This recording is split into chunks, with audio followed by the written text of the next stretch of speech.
So off the back of the ICJ ruling where the world should be united against Israel's genocide, of course, there has to be another discourse, one that is trying to spin the narrative in favour of Israel. Some have already tried to spin the ICJ ruling in favour of Israel, which I covered in the last video. But we have a new development regarding an organisation called the UNRWA. The UNRWA, which stands for the United Nations Relief and Works Agency for Palestine Refugees in the Near East, quite a mouthful, is a Palestinian aid group where, for thousands of Palestinians, they literally depend on this group. It is their only lifeline. But it turns out that a small number of this group had allegedly taken part in October 7th. The main UN agency in Gaza is in turmoil after Israel accused some of its staff members of involvement in Hamas's October 7th terror attacks. The UNRWA fired several employees in the wake of the allegations, which have not been made public. Details remain scant. Neither Israel nor UNRWA have specified the nature of the alleged involvement of UNRWA employees in the events of October 7th. But that isn't actually the most shocking part of the story. In response to this, many Western nations, including the UK, the US, have announced that they will pull their funding to the group. Britain, Germany, Italy, the Netherlands, Switzerland, and Finland on Saturday joined the United States, Australia, and Canada in pausing funding to the aid agency, a critical source of support for people in Gaza after the allegations by Israel. This is repulsive. I'm almost lost for words. Look, don't get me wrong. The staffers who allegedly took part in October 7th, I mean, that is obviously horrendous if true, although that's not actually surprising. If you think about this for a second, an aid group where these people have spent years trying to do their best to look after innocent Palestinians who are being murdered, ethnically cleansed, are in an open-air prison, some UNRWA employees have been killed by Israel, then I'm not that surprised that a small number got wrapped up with Hamas. Again, it's wrong. But guess what? Crazy shit happens when people's material conditions are beyond dire. And guess what? Palestine, Gaza, the people's material conditions over there is way beyond dire. However, the fact that the world has just seen Israel being condemned for their actions by an international court, which has been ordered to try and stop their genocide, we have multiple nations punishing Palestinians because of a handful of people. Literally 12 people. That is 12 people out of 13,000 employees. That is collective punishment. The same people in Parliament, the same people who go on TV and say stuff like, well, Israel does have a right to defend themselves, but I guess collective punishment is wrong, have literally backed it themselves.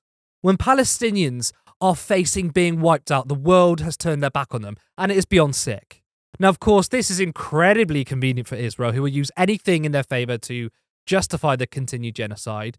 You're not going to hear nuanced arguments. You're not going to hear Israel say stuff like, well, the investigation is good, we welcome it, however, we will still work with aid groups to protect innocent Palestinians. I mean, look, don't be ridiculous. This obviously adds far more fuel to their desire to wipe out every single Palestinian off the face of the earth. That is what they want. Make no mistake. And again, I want to make this clear.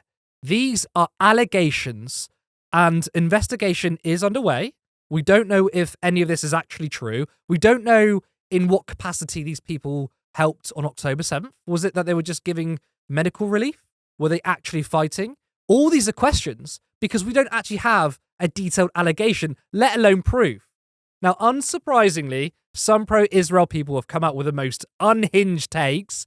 We have one example from David Collier, supposedly an award-winning journalist.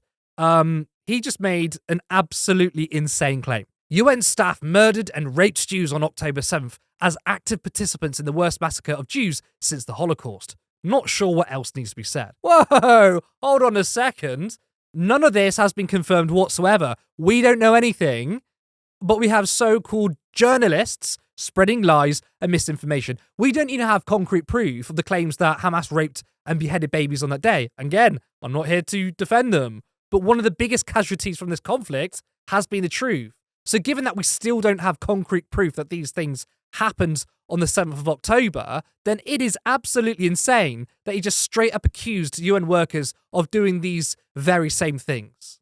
Now, it's also worth pointing out that the UNRWA have been a target for Israel for a while. This attack on them isn't because of recent developments.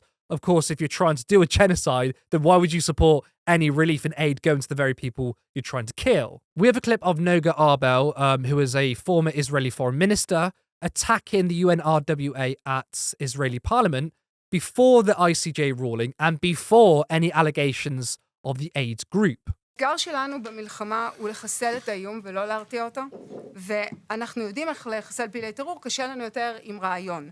אונר"א זה המקור של רעיון, שאמרה עינת, היא יולדת עוד ועוד טרוריסטים בכל מיני שיטות, ואי אפשר יהיה לנצח את המלחמה אם אנחנו לא נשמיד את אונר"א, וההשמדה הזו חייבת להתחיל מיד. זה לא רלוונטי לדבר על היום שאחרי.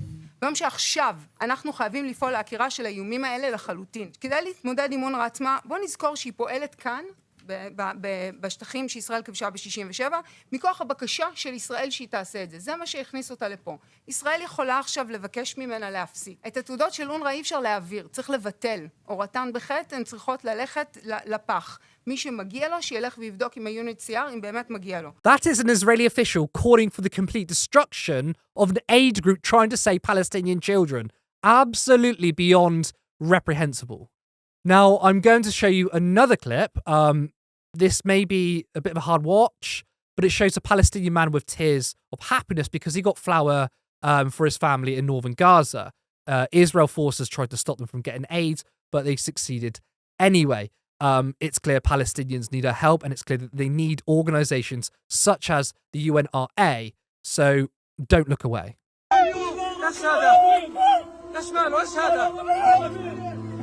من الجوع